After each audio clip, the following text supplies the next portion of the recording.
Bem-vindo ao canal Sociedade do Corvo. Você acaba de entrar em um lugar onde as vozes mudam, os rostos desaparecem, mas o medo permanece. Neste canal, cada história é um sussurro vindo da escuridão. Cada vídeo traz um membro da sociedade, uma nova alma perturbada e um novo pesadelo esperando para ser contado. Se você tem coragem de ouvir o que muitos tentam esquecer, inscreva-se, porque aqui o medo tem muitas formas. E nenhuma delas avisa quando vai chegar. Esse é o pesadelo que eu carrego naquele ano fatídico de 1789, enquanto os ecos da Revolução Industrial ressoavam pelas ruas de paralelepípedos da velha Londres, prometendo um futuro de progresso e luz. Uma sombra ancestral se erguia das profundezas dos becos e vielas. Eu, William Brown, um humilde escrivão cujas mãos traçavam os contornos de um mundo em constante mudança, jamais poderia prever que a verdadeira geografia do terror se revelaria não nos mapas da cidade, mas nas entranhas da alma humana. A fumaça das novas fábricas obscurecia o sol, mas era a escuridão que se aninhava nos corações dos homens que me assombrava, uma escuridão mais densa que qualquer fuligem. Nossa grande cidade, um labirinto de ruas estreitas e edifícios imponentes, sempre fora um caldeirão de vida, intocada pelas superstições rurais. Mas a chegada das novas indústrias, com suas chaminés cuspindo fumaça e suas máquinas rangendo dia e noite, trouxe consigo não apenas a promessa de prosperidade, mas também um presságio de desgraça.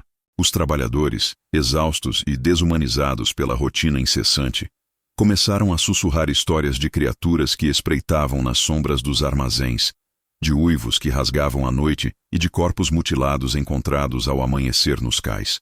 No início eram apenas contos de bêbados, superstições de mentes simples, mas o medo, como uma névoa densa, começou a se infiltrar em cada lar, em cada coração.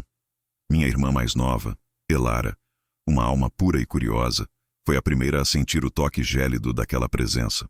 Ela costumava passear pelos mercados e parques, mas seus olhos, antes cheios de vida, começaram a carregar um brilho de apreensão. Ela falava de sombras que se moviam entre os edifícios, de um cheiro de esgoto e sangue que pairava no ar, e de um par de olhos brilhantes que a observavam do denso emaranhado de becos. Eu, em minha arrogância racional, descartei seus medos como frutos de uma imaginação fértil, um erro que me assombraria por todas as minhas noites sem sono. A primeira vítima foi um dos estivadores do porto, um homem robusto e barulhento, conhecido por suas bebedeiras e sua língua afiada. Seu corpo foi encontrado em uma arruela escura, dilacerado de uma forma que desafiava qualquer explicação lógica. As autoridades locais, homens de pouca imaginação e muita superstição, apressaram-se em culpar um cão selvagem, ou talvez um bando de ladrões. Mas os ferimentos, as marcas de garras e dentes que pareciam grandes demais para qualquer animal conhecido, sussurravam uma verdade mais sombria, uma verdade que aterrorizava até mesmo os mais céticos. Com a chegada do inverno, o horror se intensificou. As noites se tornaram mais longas e frias, e os uivos, antes distantes e esporádicos, agora pareciam ecoar mais próximos, mais insistentes, vindos dos telhados e dos becos. As pegadas na neve e na lama, grandes e bestiais, levavam para dentro dos labirintos urbanos, mas nunca para fora. O medo se tornou palpável, um manto pesado que sufocava a cidade. As portas eram trancadas mais cedo, as janelas fechadas, e as orações sussurradas eram mais fervorosas do que nunca. Ninguém se atrevia a sair após o anoitecer, e as ruas, antes vibrantes, agora pareciam desertas, atraindo a atenção da criatura. Foi então que comecei a notar as mudanças em meu vizinho, o Sr. Elijah Davis, um homem recluso e de poucas palavras, que vivia sozinho em um apartamento sombrio em um dos bairros mais antigos. Ele sempre fora pálido e magro, mas agora sua pele parecia mais cinzenta, seus olhos mais fundos, e um tremor constante percorria suas mãos. Ele evitava o contato visual, e um cheiro estranho, um misto de mofo e algo selvagem, emanava dele. Eu o via sair ao anoitecer e só retornar ao amanhecer, com as roupas rasgadas e os olhos injetados de sangue. A dúvida, como um parasita, começou a corroer minha mente, plantando sementes de terror onde antes havia apenas a lógica. A cada lua cheia, o terror na cidade atingia seu ápice. As noites eram preenchidas com o som de portas batendo, janelas sendo barricadas e o choro abafado de crianças nos cortiços. Eu, por minha vez, observava o Sr. Elijah Davis com uma intensidade quase doentia. Seus olhos, antes apenas fundos, agora pareciam brilhar com uma luz estranha, e seus movimentos, antes lentos, tornavam-se abruptos e animalescos. Ele evitava a luz do dia, e a cada pôr do sol, uma ansiedade palpável tomava conta de seu ser. Uma noite, a curiosidade superou o medo. Segui o Sr. Thorne pelas ruas escuras e úmidas da cidade, mantendo uma distância segura, meu coração batendo como um tambor descontrolado no peito.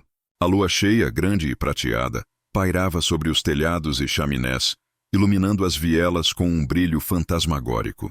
O ar estava gélido, e o silêncio da cidade era quebrado apenas pelo rangido dos meus sapatos nas pedras molhadas e o som da minha própria respiração ofegante. Ele parou em um beco sem saída, um local que parecia antigo e esquecido, onde os edifícios formavam um círculo perfeito de sombras. E então, sob a luz implacável da lua, a transformação começou. Seus ossos estalaram, sua pele se esticou e rasgou, e pelos escuros brotaram de seu corpo. Seus gritos, antes humanos, se transformaram em uivos guturais, e seus olhos, antes apenas estranhos, agora ardiam com uma fome selvagem e inumana. O Sr. Elijah Davis, o homem recluso e pálido, se contorcia e se transformava em uma criatura de pesadelo, um lobisomem, uma fera sedenta de sangue. O horror não era apenas o que eu via, mas a compreensão de que tal abominação existia e que eu estava ali, testemunhando-a, no coração da civilização. O pavor me paralisou por um instante, mas o instinto de sobrevivência, mais forte que qualquer medo, me impulsionou a fugir. Corri pelas ruas escuras e labirínticas da cidade, o som dos uivos da criatura ecoando atrás de mim, cada passo nas pedras molhadas parecendo um trovão em meus ouvidos. Os becos estreitos e as vielas escuras chicoteavam meu rosto. A chuva gelada queimava minha pele. Mas eu não podia parar. A imagem da transformação do Sr. Elijah Davis, a visão daquela fera, estava gravada em minha mente, corroendo minha sanidade a cada instante. Eu podia ouvir a fera se aproximando, seus passos pesados e rápidos no asfalto úmido, o rosnado gutural que parecia rasgar o próprio ar. Meu coração batia descompassadamente, e a respiração se tornava um esforço doloroso. Eu tropecei, caí, mas me levantei novamente, impulsionado pelo terror puro. A cidade, antes um lugar de refúgio e civilidade, agora era um labirinto de sombras e perigos, cada esquina parecendo esconder a criatura, cada sombra, um predador à espreita. Lembrei-me de Elara, de seus olhos assustados, de suas histórias sobre as sombras nos becos. Ela sabia, ela sentia, e eu, em minha cegueira racional, a havia ignorado. A culpa, um fardo pesado, se somava ao terror da perseguição. Eu não estava apenas fugindo pela minha vida, mas também pela memória dela, pela verdade que eu havia me recusado a ver. A fera não era apenas uma ameaça física, era a personificação de meus próprios erros, de minha arrogância, de minha incapacidade de acreditar no inexplicável que se escondia sob a superfície polida da civilização. Consegui alcançar a porta da minha casa, o som dos uivos da fera diminuindo à medida que eu me afastava. A rua, com suas luzes bruxuleantes dos lampiões a gás, parecia um farol de esperança, um refúgio contra a escuridão que eu acabara de testemunhar. Bati a porta, ofegante, tremendo, e minha esposa, Sarah, abriu-a, seus olhos arregalados de preocupação ao me ver naquele estado. Eu tentei falar, tentei explicar o horror que havia presenciado, mas as palavras se recusavam a sair, presas em minha garganta, sufocadas pelo terror. As semanas que se seguiram foram um tormento. Eu não conseguia dormir, e quando o fazia, os pesadelos me assombravam, visões da fera, dos olhos vermelhos, da transformação grotesca. Eu via o Sr. Elijah Davis em cada sombra, em cada rosto pálido na rua. A desconfiança se tornou minha companheira constante. Quem mais na cidade poderia ser como ele? Quem mais escondia uma natureza bestial sob uma fachada humana? A paranoia, como uma erva daninha, começou a crescer em minha mente, sufocando a razão. Eu me tornei um recluso, evitando a luz do dia, trancando-me em meu escritório, cercado por livros e documentos que antes me traziam conforto, mas agora pareciam vazios, incapazes de explicar o inexplicável. Sara tentava me consolar, mas seus toques, antes reconfortantes, agora me pareciam estranhos, quase ameaçadores. Eu a observava, buscando sinais, qualquer indício de que ela também poderia estar escondendo uma verdade sombria. A linha entre a realidade e a ilusão se tornava cada vez mais tênue, e eu me via preso em um labirinto de meus próprios medos, com a sombra da fera espreitando em cada esquina da minha mente, no coração da metrópole. A cada lua cheia, a ansiedade me consumia. Eu me trancava no porão, longe de qualquer janela, com medo do que poderia acontecer, não apenas lá fora, mas dentro de mim. A imagem da transformação do Sr. Elijah Davis se repetia em minha mente, e eu sentia uma estranha atração pelos becos escuros, um chamado primal que eu lutava para ignorar. Meus sentidos se aguçavam, e eu podia sentir o cheiro de sangue a quilômetros de distância, ouvir o farfalhar dos ratos nos esgotos, como se estivessem ao meu lado. Uma noite durante a lua cheia, a dor se tornou insuportável. Meus músculos se contorciam, meus ossos estalavam e uma febre me consumia. Eu me arrastei até um espelho que Sara havia deixado no porão, e o que vi me fez gritar, um grito que foi abafado pela minha própria garganta. Meus olhos, antes castanhos, agora brilhavam com um tom amarelado, e meus dentes se alongavam, afiados como presas. Pelos escuros brotavam em meu rosto e mãos, e minhas unhas se transformavam em garras. Eu era a fera. Eu era o lobisomem que aterrorizava Londres. O Sr. Elijah Davis não era um monstro. Ele era apenas o primeiro a sucumbir, o primeiro a me mostrar o caminho. A mordida, a infecção, o destino, tudo se encaixava em um padrão horripilante. Eu havia me tornado aquilo que mais temia, aquilo que eu havia caçado. A ironia era cruel, a revelação, devastadora. O terror não estava mais lá fora, espreitando nas sombras. Ele estava dentro de mim, esperando a próxima lua cheia para se libertar novamente, nas ruas movimentadas da cidade. Sara, minha doce Sara, encontrou-me no porão, encolhido em um canto, meus olhos fixos no espelho quebrado, refletindo não mais o homem que ela conhecia, mas a sombra do monstro que eu havia me tornado. Ela não gritou, não fugiu. Seus olhos, cheios de uma tristeza profunda, me fitaram com uma compreensão que me dilacerou mais do que qualquer garra.